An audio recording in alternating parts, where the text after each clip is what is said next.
Terima kasih Anda kembali bersama kami pemirsa. Presiden terpilih Prabowo Subianto menegaskan tetap optimistis dengan target pertumbuhan ekonomi Indonesia sebesar 8%. Prabowo Subianto menyatakan potensi sumber daya alam yang ada sebagai modal besar Indonesia untuk mendongkrak laju pertumbuhan ekonomi. Presiden terpilih Prabowo Subianto menegaskan tetap optimistis dengan target pertumbuhan ekonomi Indonesia sebesar 8%. Prabowo mengaku sering menjadi sasaran ejekan karena memang target pertumbuhan ekonomi yang tinggi tersebut. Ia pun menjelaskan dengan target yang optimistis, angka realisasi pertumbuhan ekonomi dapat tetap tinggi apabila pada realisasinya meleset dari target awal. Jadi saya memang sering diejek, ya kan, Prabowo apa ini 8% pertumbuhan, ya kan, kita dinyinyir, ya nggak apa-apa. Saudara-saudara, saya belajar dari Bung Karno, proklamator. Beliau pernah mengatakan, gantungkanlah cita-citamu setinggi langit. Kalau kau tidak sampai langit, minimal kau jatuh di antara bintang-bintang. Saudara-saudara, saya canangkan 8%. Kalau nggak sampai 8%, ya 7,5. Kalau nggak sampai 7,5, ya 7. Ya kan? Kalau kita puas, kita canangkan 6%, nanti 5,3 ya sudahlah. Ya kan? Lebih lanjut, Prabowo Subianto menyebutkan Indonesia memiliki modal yang besar untuk mendongkrak laju pertumbuhan ekonomi, utamanya dengan besarnya potensi sumber daya alam yang ada. Oleh karena itu, ia pun tetap optimistis Indonesia dapat merealisasikan pertumbuhan ekonomi di angka 8% pada periode pemerintahannya. Tim Liputan, IDEX Channel.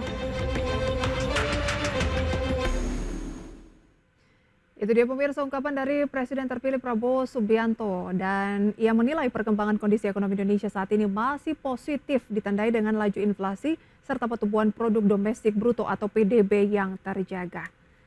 Prabowo mengatakan laju pertumbuhan ekonomi nasional masih lebih baik dibandingkan dengan negara-negara lain di tengah kondisi global yang sedang menantang.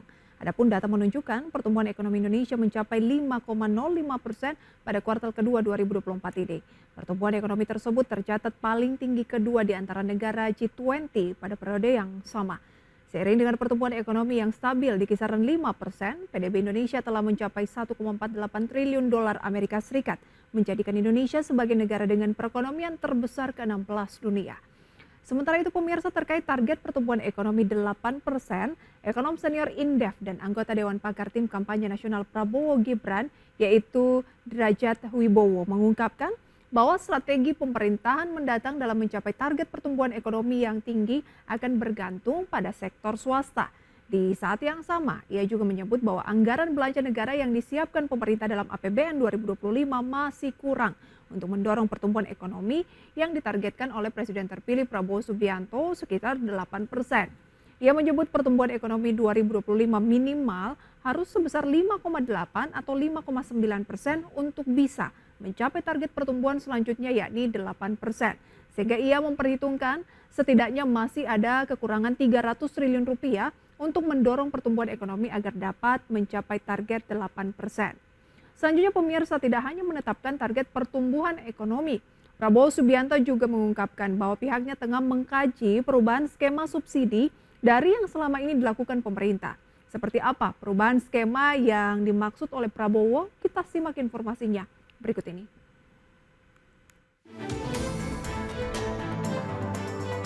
Presiden terpilih Prabowo Subianto berencana untuk mengubah skema subsidi barang khususnya energi menjadi bantuan langsung tunai bagi masyarakat miskin.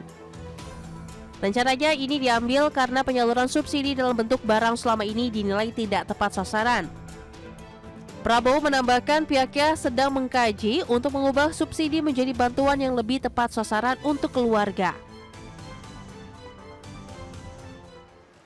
Sekarang banyak subsidi kita setelah dikaji kurang dinikmati lapisan paling bawah, karena subsidi itu adalah diarahkan ke subsidi barang, produk. Kita sedang mengkaji merubah subsidi menjadi subsidi kepada keluarga. Kita harus sekarang mencari data by name, by address setiap keluarga yang golongan paling bawah.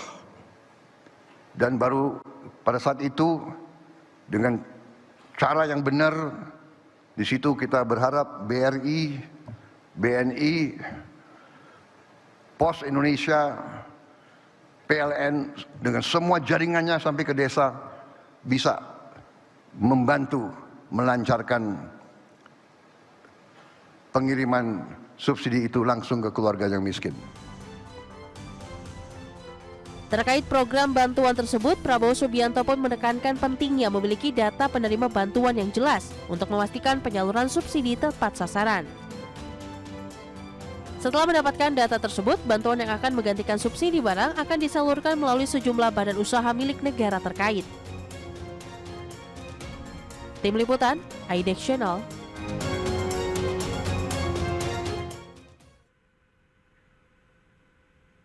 Ya, pemirsa, Presiden terpilih Prabowo Subianto berencana untuk mengubah skema subsidi barang, khususnya energi, menjadi bantuan langsung tunai bagi masyarakat miskin. Dan rencana ini diambil karena penyaluran subsidi dalam bentuk barang selama ini dinilai tidak tepat sasaran. Rencana pemerintahan dari Prabowo juga mencakup perubahan skema subsidi energi, seperti bahan bakar minyak, LPG, dan juga listrik. Ketua Dewan Pakar Tim Kampanye Nasional Prabowo Gibran, Burhanuddin Abdullah, menilai bahwa subsidi energi lebih baik diberikan dalam bentuk BLT kepada masyarakat yang membutuhkan sehingga lebih tepat sasaran.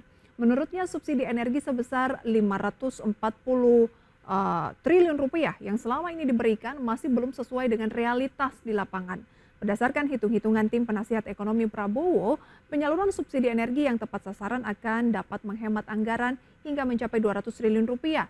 Sementara itu terkait hal ini, Kementerian Energi dan Sumber Daya Mineral memandang positif wacana yang digulirkan oleh tim Presiden terpilih Prabowo Subianto tersebut. Kementerian SDM mengatakan wacana Prabowo tersebut sejatinya sama dengan tujuan pemerintahan saat ini, yaitu agar penyaluran subsidi energi ini lebih tepat sasaran.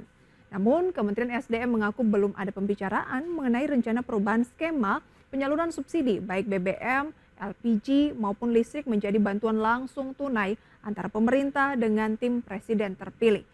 Selanjutnya pemirsa, dalam mengejar berbagai target yang telah dicanangkan oleh Prabowo Subianto, ini memberikan bocoran mengenai calon menteri yang akan masuk dalam jajaran kabinetnya. Untuk mengetahui terkait hal tersebut, berikut informasi selengkapnya. Presiden terpilih Prabowo Subianto membocorkan jajaran menteri kabinetnya akan diisi oleh sejumlah nama yang masih berasal dari kabinet Presiden Joko Widodo saat ini.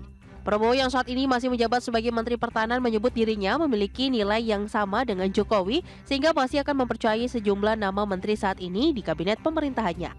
Banyak juga ya menteri-menteri yang akan datang, ya banyak juga yang berada di kabinet yang sekarang begitu. Bukan apa-apa, tetapi saya lihat adalah begini. Pada ujungnya setiap penerima mandat dari rakyat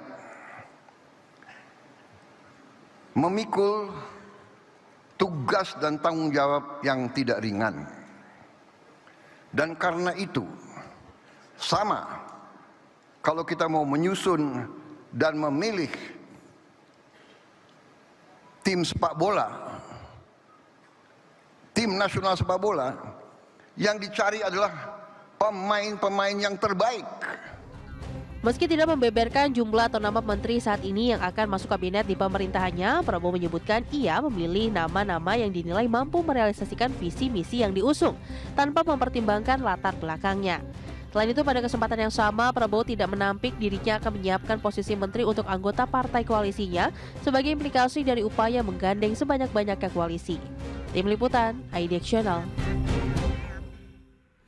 Demikian pernyataan dari Presiden terpilih Prabowo Subianto yang mengatakan banyak juga menteri yang sekarang di kabinet yang sekarang ini akan menjadi menteri selanjutnya. Meski tidak menyebut nama-namanya, tapi mungkin pemirsa juga sudah mulai bisa melihat peta atau nama-nama menteri di kabinet atau di pemerintahan yang baru. Nah, menjelang pelantikan Prabowo Subianto Gibran Rakabuming sebagai Presiden dan Wakil Presiden 2024-2029, berbagai bocoran soal komposisi susunan menteri mulai semakin tampak. Ya, kabinet Prabowo disebut akan diisi oleh banyak nama yang kini menjabat sebagai menteri di kabinet Presiden Joko Widodo. Selain itu, PDI Perjuangan yang menjadi rival Prabowo pada Pilpres 2024 pun disebut-sebut akan merapat dan masuk ke kabinet. Meski belum ada pernyataan resmi dari Prabowo soal orang yang akan dipilihnya menjadi menteri, banyak sinyal yang sudah dilempar oleh orang-orang di sekitar Prabowo. Prabowo sendiri bahkan telah mengindikasikan ada banyak menteri Jokowi yang masuk ke kabinetnya nanti. Terkait pemilihan kandidat menteri, Prabowo mengklaim bahwa ia tidak mempertimbangkan latar belakang seorang untuk dipilih sebagai menteri, tetapi kemampuan orang itu untuk bekerja bagi negara. Oleh karena itu, menteri-menteri di kabinet Jokowi yang berkinerja baik kemungkinan akan diminta untuk kembali bergabung pada kabinet di bawah kepemimpinan Prabowo Subianto. Sementara itu, pemirsa ekonom KOR Yusuf Rendy menilai bahwa ada banyak pekerjaan rumah di bidang ekonomi yang nanti calon pembantu Presiden terpilih Prabowo Subianto. Dan dua diantaranya pemirsa adalah Menteri Keuangan yang mempunyai pekerjaan rumah dalam mendorong rasio pajak agar lebih meningkat selaras dengan peningkatan belanja negara, serta juga Kementerian Investasi yang perlu meningkatkan pemodal di luar program hilirisasi yang saat ini tengah gencar didorong oleh pemerintah. Itu dia pemirsa, kita harapkan pelantikan yang akan berlangsung pada tanggal 20 Oktober ini, baik itu presiden maupun juga para menteri bisa menjadi harapan baru untuk masyarakat Indonesia dan bangsa kita menuju Indonesia yang tentunya jauh lebih baik.